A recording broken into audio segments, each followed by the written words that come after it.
ท่านเลยนะครับเจริญพรทุกท่านเลย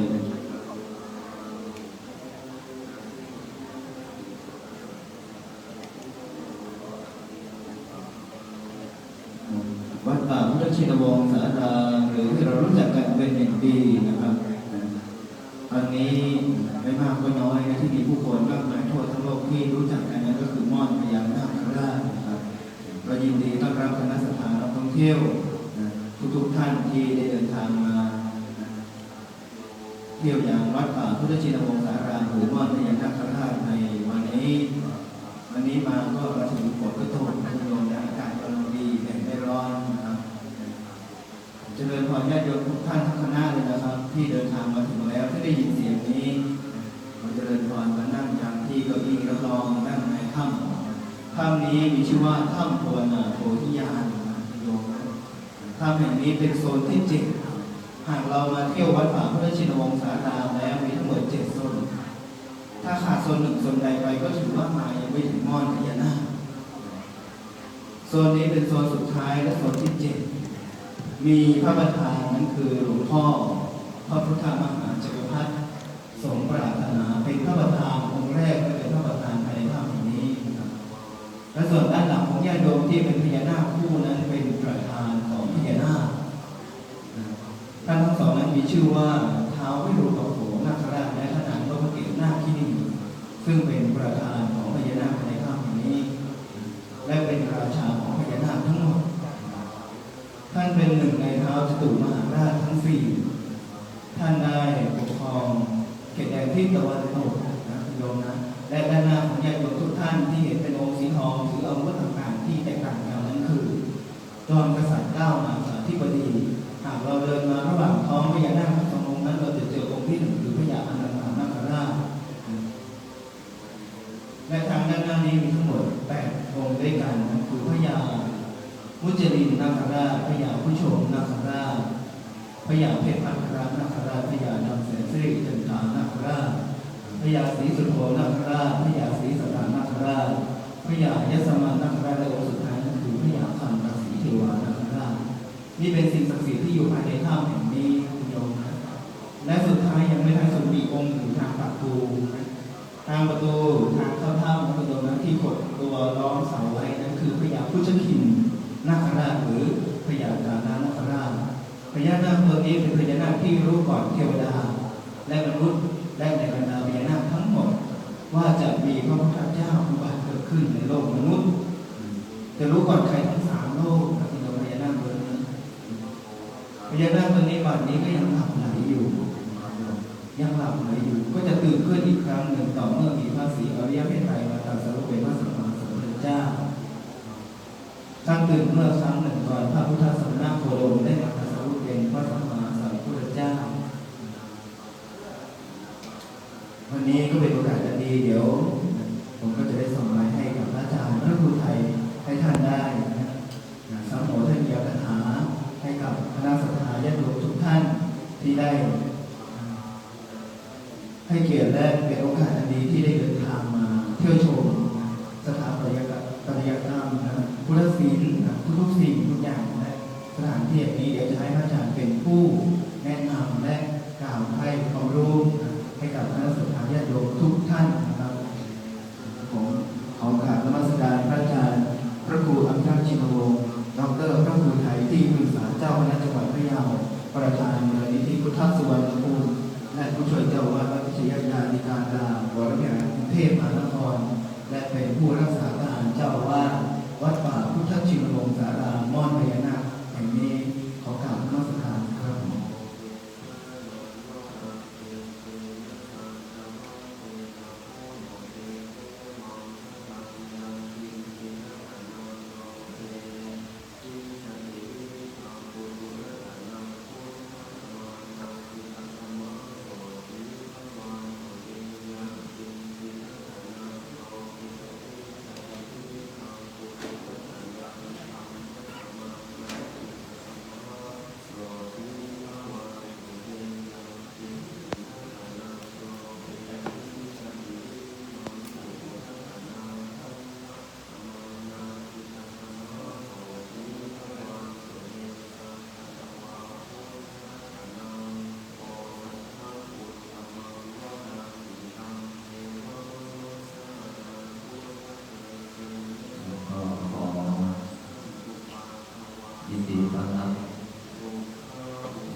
วันอ่อนเป็นผู้ขับเคลื่อน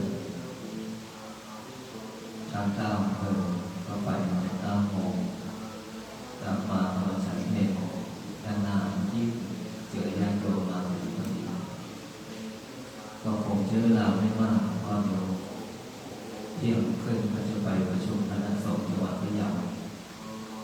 ที่โยมไปมาวันแรกวันอะไรวันนี้วันอะไรวันศรีโคตรวันนี้วันอะไรวันป่าพุทธชินวงศ์ศาลาใครเป็นคนพะเยาบ้างมีน้ำที่มามีใครเป็นคนนำมาชื่ออะไรชื่อหนึ่งเป็นหัวหน้าทัวร์ก็วัดป่าพุทธชินวงศ์ศาลาเป็นวัดใหม่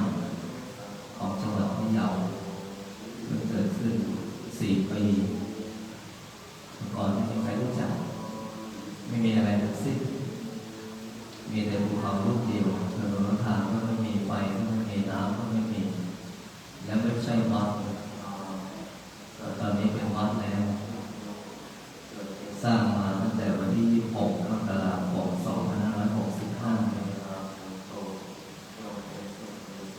26 มกราคม 2565 ประกาศเป็นวันในพระพุทธศาสนาวันนี้สร้างขึ้นเป็นสถานปฏิบัติธรรมส่วนใหญ่พระอาจารย์จะเน้นเรื่องการสวดมนต์ในเรื่องการปฏิบัติแต่การท่องเที่ยวนั้นมันได้อยู่แล้วเพราะว่าเราอาจจะสร้างไม่เหมือนใครเพราะว่าพระอาจารย์ชอบอยู่ในถ้ำอยู่ในป่าอยู่ในเขาและก็สร้างให้กลมกลืนกับธรรมชาติด้านหน้าที่โยมเข้ามาต้นไม้ใหญ่มีสักต้นพระอาจารย์ปลูกสัก8 ต้นแล้วก็ตรงที่โยมนั่งมาก่อนเป็นสวนชาวบ้านป่าใหญ่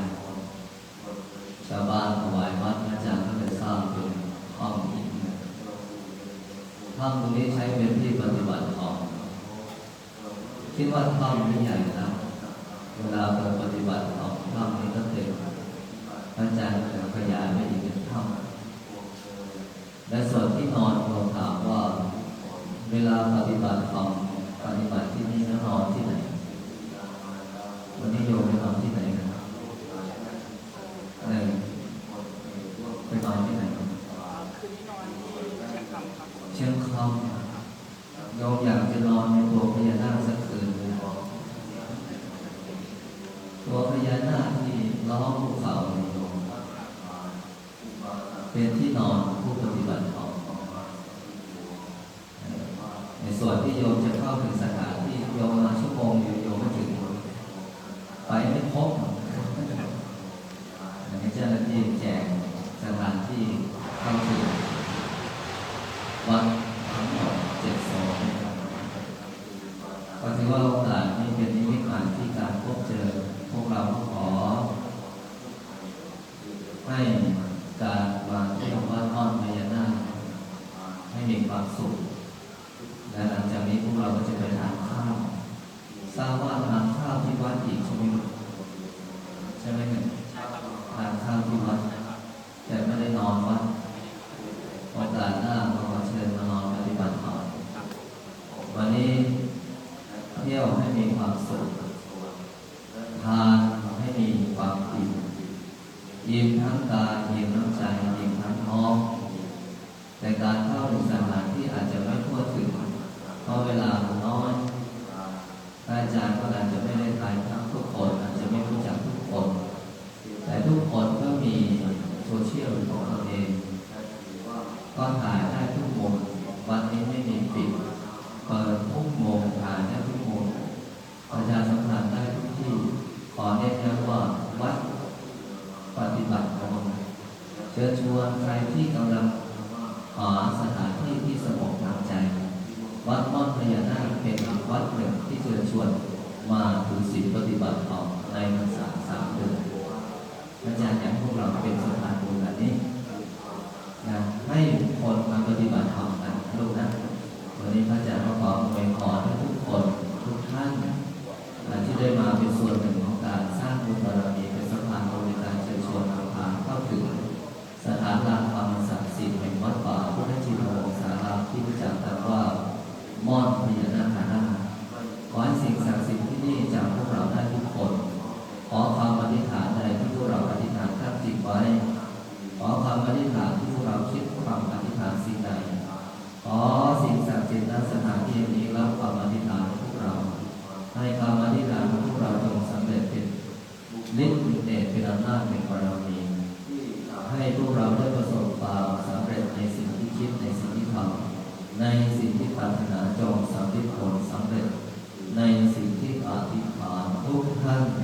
ทุกคนเธอ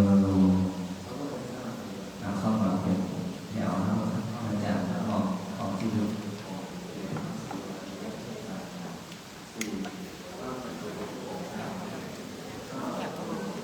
ปฏิธรรม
ทุกท่านเลยนะโยมนะมานั่งตรงบันไดด้านหน้าไม่ให้โอกาสได้ถ่ายภาพรวมนะเก็บไว้นะโยมนะเจริญพรทุกท่านเลยนะครับ